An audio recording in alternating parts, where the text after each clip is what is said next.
Dukwaz Gunigizos, it's called the first spring moon.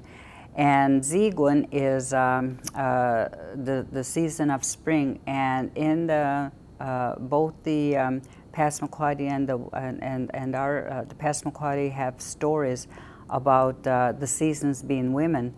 But I do remember myself growing up, my grandparents referring to the seasons as she.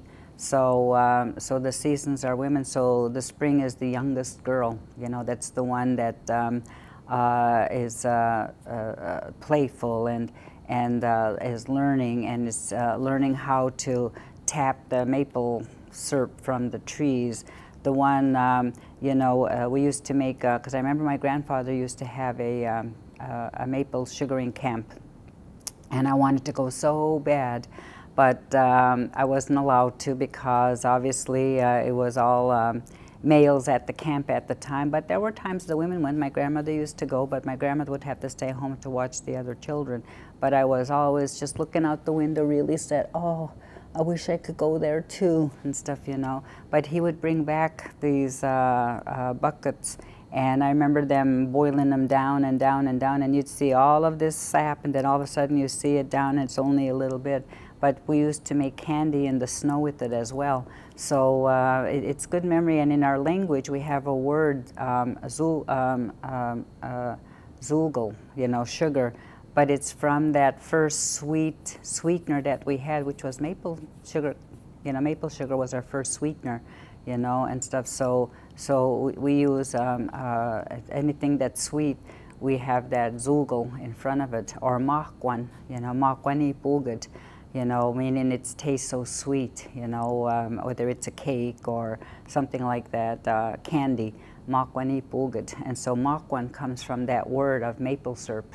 Okay, so our next moon, of course, and as we go into the season of spring, we have, it's important to know there's a word that we always greeted each other with instead of, you know, how English will do good morning, good afternoon, good evening, and all of that. And French does the same thing, Spanish does the same thing.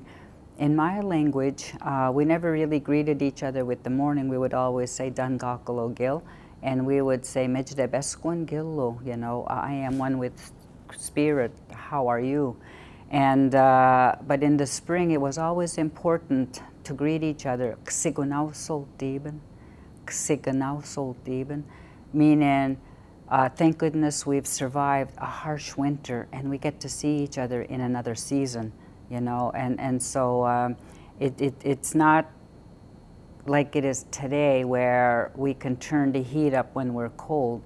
There was a time when my ancestors didn't have electricity. You know, I specifically remember having to have wood stoves to keep our home warm. And of course, the Indian agent of the day being stingy with how much firewood each family received. And the way the houses were made didn't have a whole lot of insulation. So we did look forward to spring, you know, because there was a lot of sicknesses that would come from spring. Not only that, I remember being covered with fur coats and things, you know, because it was quite cold because we didn't have those thermostats that we have today. And we didn't have shopping malls to go to buy extra blankets and all of that. So you really had to depend on how resourceful you were to be able to keep your family safe and warm. So Zigunau Soltiben is a word I hope will come back and stay alive so that we don't get so comfortable in our own existence that we forget what it was like for all our ancestors before us when they didn't have a plug-in or, you know, thermostats and cars to get us to places where they actually had to travel without all that. So I give gratitude for that. So it's also called the next moon, April, is Bonatam Wigizos, egg-laying moon, when and usually we do a midwinter ceremony in mid-February, and then just before the spring moon. But once the egg-laying moon is, then that's when you'll see the robin eggs, you'll see the bears start coming out of hibernation, and all of those. So it's really important. And we have stories about how to protect those eggs and not to touch the eggs that the robins have laid, etc. And in our word, robin is Anquibizahas, meaning the one who goes ahead and lets everybody know that it's spring. That's why we look forward to seeing a robin. So his name actually says,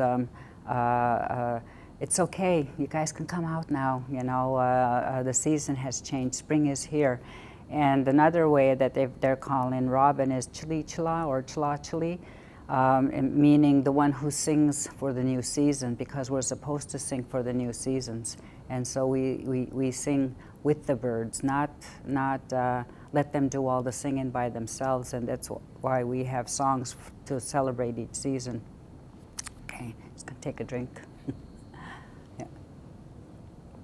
Mm-hmm. So the next moon is May, and it's called Zigeunermeg-Uighisos, meaning the Gaspereau moon. You know, and Zigeunermeg is also an alui, which is a small fish, and of course the Mi'kmaq call it the frog-croaking moon when you start hearing the frogs. And but for us, the Gaspereau, it was a fish that that was the season that fish would come out. But also, you know, I remember singing a song in school, as in the day school, and it was. April showers bring May flowers. And if you see the May flowers, you see the purple and the white ones come into bud. And we were always told that the white ones were the grandfather ones of the grandfather of that plant clan. And the purple ones were the Kisquesos, for the grandmothers. So there was a grandmother one and a grandfather flowers that come in May and stuff. So. And of course, we never would have had traditionally Mother's Day, because we're taught that every day should be Mother's Day and not just once a year. So, but it happens to fall at that time. And so our word for mother is very important to remember, and it's too bad that we're not using niguus. Nig comes from the word wigwam. Wigwam means an abode. Nig means my personal abode, you know, and then wus is the nest. So when we address our mothers in our language, we say niguus, and it just means you're my first home, and I honor you for carrying me in your first home. And so today, because there's a lot of health related things, environmental things that are coming, we're asking moms to be careful on the environments they're in while they're carrying the child, so that they don't contract environmental, you know, things so that the child won't be exposed to bad environmental things. So that moon is important to honor the flowers and stuff. So, okay. And of course, Nibin-Uighisos, the summer moon. Nibin means summer, and means everything is thought out, you know. And so what we do is we call it the sweetgrass moon as well, because it's usually when our sweetgrass is ready to be picked and ready to be harvested, we call it. And there were ceremonies done where they used to have contests, you know, after the sweetgrass was picked, and they would teach young girls how to braid the sweetgrass, and they would have strings, and the sweetgrass would be hanging down. And I remember in my home, my grandmother and her sister, and that when they used to be braiding the sweetgrass, they'd have a string, and they'd use the back of a chair, and they just have a string like this, and then they'd hang their sweetgrass there, and they'd be braiding it from the back of the chair. And it was just neat, and they didn't have to look. You know, like when I'm braiding, I have to look at what I'm braiding, but for them, they'd be talking away, and you know, and they'd just be braiding it, and it'd be so perfect, and anything that fell on the floor, they'd swoop it back up, and they'd braid that too. So nothing was ever wasted. Nothing was ever wasted. And I remember the respect of that sweetgrass. And of course, sweetgrass is a teacher of a seven-generation thinking. You know, so each of these moons, and of course the salmon is beginning to come. They'll always say that when you start seeing the fireflies, then it's good fishing and stuff, you know, because my grandfather was a fishing guide, and so he would know when to go fishing as a fishing guide. But that sweetgrass is teacher of 7-generation thinking, reminding us that we have to leave behind for 7 generations that those medicines that I talk about for each moon. So each moon had a responsibility. It wasn't just can't wait for summer so I can go to the beach. It was what were the responsibilities that came with each moon. So and so for each of you who are born in these different moons, you really have to get to know the moon, what medicines are growing, what's the season, what does that season teach, what are the elements that are strong in that moon, you know, is it earth, air, fire, or water? So it's really important to know that and celebrate that season. So when we do summer solstice, we do a pipe ceremony 4 phases of the day. So a pipe is smoked at sunrise.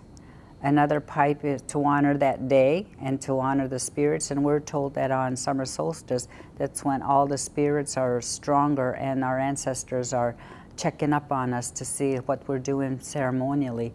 And so we do the sunrise, a solstice fast. And the fasting is, they always say 90% of the fast is the preparation, and 10% of it is the fast itself, which means going without food and water. And people might say, why would people go in the woods to go without food and water?